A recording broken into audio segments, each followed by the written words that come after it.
40 साल से हमारे पास इस प्रॉपर्टी के जो पेपर थे, इनके जो दादा थे पहले चंद्रभान गुप्ता जी, उनके बेटे थे आलोक गुप्ता, उन्होंने मेरे सामने मेरे पति से पेपर लिए हमारी प्रॉपर्टी के, और ये कहा कि तुम्हारा और हमारा वसीयत में नाम चढ़ रहा दोनों का, मेरी प्रॉपर्टी पीछे है और ये तुम्हारी है। इन्होंने धोखे से कागज़ लेके, मैं कई साल तक इनके चक्कर काटती रही कि मेरे पेपर दे दो पेपर। आलोक गुप्ता ने मुझे कहा कि तुम्हारी प्रॉपर्टी के पेपर मेरी पत्नी पे है, मेरी पत्नी कैंसर की बीमार है, वो दिल्ली में एडमिट है, आज देंगे कल देंगे, इस तरह होगा, वो कोर्ट से होगा। और ये चोर ऐसे बैठे हैं रोज़ाना। इन्होंने, मैं एक तो बीमार हूँ, हार्ट बीपी की शुगर की बीमारी इन्होंने मुझे लगा दी इस टेंशन से, क्योंकि मैं बेरोज़गार हो गई, बेघर कर दी इन्होंने मुझे। और अब इनका क्या काम हो रहा है कि रोज़ाना मेरी ज़मीन पे कब्जा करते चले आ रहे हैं। इन्होंने बराबर में मट्टी भी भर ली, यहाँ पे कल शाम को मट्टी डाल दी मेरे प्लॉट में, मेरी ज़मीन के टिन ने सब मेरा माल चुरा लिया। आज हम आए हैं आईएसबीटी और यहाँ पे एक बुजुर्ग महिला है जो काफ़ी परेशान चल रही है। आइए जानते हैं इतनी परेशान क्यों है और क्यों इतने मतलब दिनों से यहाँ के चक्कर काट रही है। ऐसा है सर, मेरी ये दुकान थी यहाँ पर लगभग कोई 40 साल पुरानी। जब यहाँ पर ये आईएसबीटी भी नहीं बना था, उस टाइम से ये हमारी दुकान थी। एक दुकान में तो हमारे जो मेरे पति थे वो चलाते थे ढाबा खाने का, और बराबर में उनकी गाड़ियों की वर्कशॉप थी, गाड़ियों का वर्कशॉप का काम करते थे। तो जिस वक्त ये कोरोना काल लगा, उस वक्त मेरा ढाबा भी बंद हो गया, वर्कशॉप भी बंद हो गई, और मेरे पति का 5 साल पहले इंतकाल हो गया था। तो ढाबा मैं राजेंद्र कश्यप के साथ मिलकर ढाबा मैं अपना खुद चला रही थी। कोरोना काल का इन्होंने फ़ायदा उठाते हुए इन्होंने मेरे दुकान को तोड़ दिया। किसने तोड़ी आपकी दुकान? चंचल गुप्ता, मीरा गुप्ता, इनका परिवार है, इनकी प्रॉपर्टी जो है पीछे मेरी ज़मीन से लगती भी है, इन्होंने सारी तोड़ के मेरी दुकान को ध्वस्त कर दिया। मुझे अगल बगल के लोगों ने, पड़ोसियों ने मुझे फ़ोन किया कि तुम्हारी दुकान तोड़ दी। मैं आई, उसी टाइम के मेरे पास सारी वीडियो सारे फ़ोटो हैं। उसी टाइम मैंने पुलिस को फ़ोन किया, पुलिस भी मौके पर आई, सब ने आके देखा कि मेरी दुकान को तोड़ा। 40 साल पुरानी दुकान तोड़ दी इन्होंने। और मेरे साथ इतना बड़ा अन्याय हुआ जब मैं 2 साल हो गया, इनके 1.5 साल हो गया मुझे चक्कर काटते काटते। 1.5 साल के बाद मैं कोर्ट में पहुंची। कोर्ट में मैंने ये मामला न्यायालय में लगा रखा है, तो मेरा मामला कोर्ट में चल रहा। मैं तो इंतज़ार में हूँ कि जो भी निर्णय होगा वो कोर्ट से होगा। और ये चोर ऐसे बैठे हैं रोज़ाना। इन्होंने, मैं एक तो बीमार हूँ, हार्ट बीपी की शुगर की बीमारी इन्होंने मुझे लगा दी इस टेंशन से, क्योंकि मैं बेरोज़गार हो गई, बेघर कर दी इन्होंने मुझे। और अब इनका क्या काम हो रहा है कि रोज़ाना मेरी ज़मीन पे कब्जा करते चले आ रहे हैं। इन्होंने बराबर में मट्टी भी भर ली, यहाँ पे कल शाम को मट्टी डाल दी मेरे प्लॉट में, मेरी ज़मीन के टिन ने सब मेरा माल चुरा लिया। जिस वक्त ढाबा चल रहा था, मेरे इसमें 2 फ्रिज थे, पंखे थे, सब सामान ढाबे का था, पूरा सामान इन्होंने चुराया।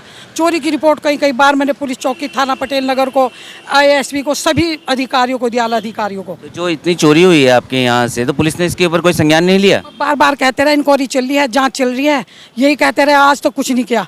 सारा मेरा सामान, पहले तो चोरी ढाबे का सामान हुआ, उसके बाद में इन्होंने जितनी मेरी दुकान की टीनें, शटर, इतना सामान था सब तोड़ दिया। आज यहाँ पे एक टीन, शटर, थोड़ा सा बचा हुआ सामान पड़ा। अब मैं बतौर रात को अगर मैं यहाँ आती हूँ तो मुझे कहते हैं तुझे जान से मार देंगे। दिन में आती हूँ अपने बच्चों को साथ लेके तो कहते हैं यहाँ गुंडे मिलते हैं, मुझे 40 गुंडे खड़े, गुंडे इकट्ठे कर रखे इन्होंने प्लाट पे, कहा तुझे जान से मार देंगे, तेरे बच्चों को जान से मार देंगे, ज़्यादा मुकदमे लड़ रही, प्रॉपर्टी छोड़ के भाग जा, उल्टी सीधी धमकियाँ दे रहे। मुझे बताओ मैं कहाँ जाऊँ? मतलब आपको जान से मारने की धमकियाँ भी दी जा रही है? धमकियाँ दी जा रही। मैं अगर यूँ कहते हैं अगर तू ज़मीन पे आ गई तुझे जान से ख़त्म कर देंगे। अब मैं बैठी हूँ मान ले न्यायालय के इंतज़ार में कि मुझे कोर्ट से निर्णय मिलेगा, और ये कब्जे पे कब्जा करते चले आ रहे। कहीं ये बराबर में बोर्ड लगा रहे लिख के अपना, कहीं ये मट्टी डाल रहे, कुछ ना कुछ आए दिन। मुझे इन्होंने बहुत टेंशन दे रखी। 40 साल से हमारे पास इस प्रॉपर्टी के जो पेपर थे, इनके जो दादा थे पहले चंद्रभान गुप्ता जी, उनके बेटे थे आलोक गुप्ता, उन्होंने मेरे सामने मेरे पति से पेपर लिए हमारी प्रॉपर्टी के, और ये कहा कि तुम्हारा और हमारा वसीयत में नाम चढ़ रहा दोनों का, मेरी प्रॉपर्टी पीछे है और ये तुम्हारी है। इन्होंने धोखे से कागज़ लेके, मैं कई साल तक इनके चक्कर काटती रही कि मेरे पेपर दे दो पेपर। आलोक गुप्ता ने मुझे कहा कि तुम्हारी प्रॉपर्टी के पेपर मेरी पत्नी पे है, मेरी पत्नी कैंसर की बीमार है, वो दिल्ली में एडमिट है, आज देंगे कल देंगे, इस तरह करते रहे। फिर मुझे एमडीडी के नोटिस आने शुरू हो गए। तो एमडीडी के नोटिस भी आप ही के नाम होंगे? एमडीडी के नोटिस भी मेरे नाम से आ रहे। 30 साल से मेरा बिजली का बिल चल रहा, जो आज तक भी चल रहा। मैं कैमरामैन से चाहूँगा कि जरा बिजली के मीटर फोकस करके दिखाया जाए कि इन्होंने बिजली का जो मीटर लगा हुआ है आंटी का 40 साल से, इसकी भी वो की जाए। आज तक मेरे नाम से चल रहा, बिल मैं अपना दे रही हूँ। एमडीडी का नोटिस बराबर मुझे आ रहे थे यहाँ पे नक्शा बनवाने के लिए, क्योंकि यहाँ पे किसी का कोई नक्शा नहीं था, इसलिए हमारा भी नक्शा नहीं बन पाया।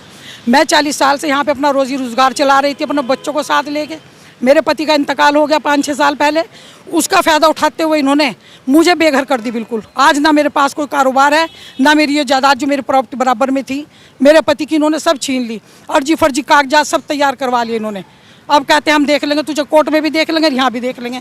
तो पुलिस प्रशासन से आज आप क्या कहना चाहेंगे? पुलिस प्रशासन से मैं यही कहना चाहूँगी कि मेरी मदद करी जाए और मेरी दुकान जिस तरह से यहाँ कब्जा कर रहे, मैं भी तो अपनी दुकान बनाना चाहती हूँ, मेरी भी दुकान बनवा के दी जाए, मैं अपनी रोजी रोटी चलाऊँगी यहाँ बैठ के।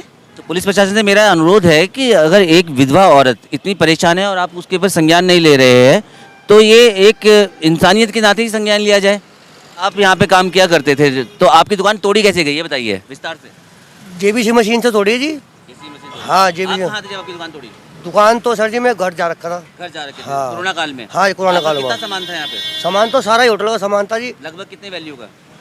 होगा 1-1.5 लाख रुपए का सामान होगा। सामान कम से मिला आपको? नहीं मिला। नहीं मिला सामान? नहीं सामान मिला। के नाम पे आपको कुछ नहीं दिया गया? नहीं, कुछ ही नहीं मिला। तो देखिए, अगर इतनी ही गुंडागर्दी चलेगी, पैसे वालों का जोर चलेगा देहरादून में, तो आम जनता कहाँ जाएगी? मुझे जी 15 साल हो गए जी, मैं उनके गल्लो काम करा, क्या काम करते थे? गाड़ियों का जी। Denting painting? जी, और पूरे 15 साल तक काम करा जी। हाँ, उन्हीं के गल्लो में रहा सब कुछ। ये दुकान कैसे तोड़ दी गई?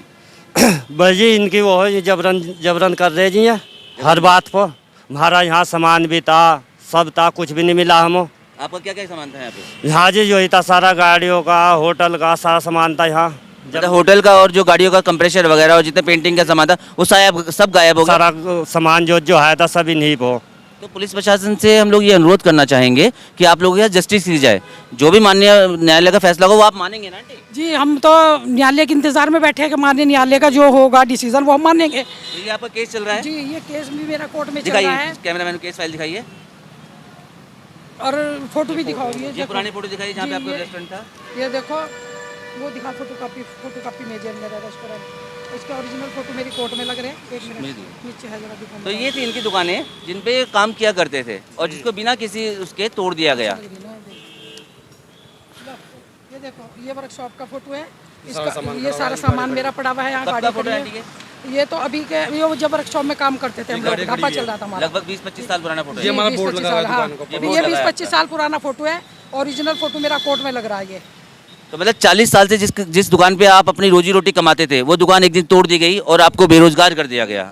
अच्छा, अब तक तो यहाँ पे कुछ सामान मेरा दिख भी रहा था, अभी 1-2 दिन के अंदर अंदर इन्होंने यहाँ से मेरा टीन शेड पड़ा था पीछे वाला भी हटा दिया, पहले आगे की दुकान तोड़ी, सब प्रॉपर्टी इन्होंने देखो कैसी खाली कर दिया। कल शाम को रात को इन्होंने चोरी से मिट्टी भी डाल दी यहाँ पे। सुनोवर जी, आप यहाँ पे काम किया करते जी। थे, तो यहाँ पे मतलब एक दिन अचानक सब कुछ तोड़ दिया गया बिना सब किसी intimation के। जी सब कुछ तोड़ दिया इन्होंने, हमें तो पता भी नहीं था जी। जी आपका शुभ नाम? नफीस डेंटल। नफीस जी। डेंटर साहब, आप भी यहीं पे यहीं पे इनके साथ ही काम किया करते थे? हाँ, काफ़ी टाइम हो गया, 14 साल। कितने साल हो गए लगभग क्योंकि इस दुकान में मैंने काम करा। आपने दुकान में? हाँ। कितने साल हो गए लगभग नफीस जी? मेरे ख्याल से 12-14 साल हो गए मुझे यहाँ 14 काम साल करते। आपको भी काम करते हो गए। हाँ, पीछे वाली दुकान में, पहले यहीं इसी दुकान में था मैं। तो मतलब साफ साफ लोगों का कहना ये है कि यहाँ पे आम कारोबार था, इनके रोजी रोटी थी जो पिछले 40 साल से चल रही थी, और अचानक कोरोना काल का फायदा उठाते हुए चंद्रा बस सर्विस के लोगों ने, चंद्रा बस सर्विस के मालिक ने इनकी दुकान तोड़ दी और इनको बेरोजगार कर दिया। तो प्रशासन से अनुरोध ये है कि संज्ञान ले और जल्द से जल्द कार्रवाई की जाए ताकि लोगों को जस्टिस मिल सके। धन्यवाद।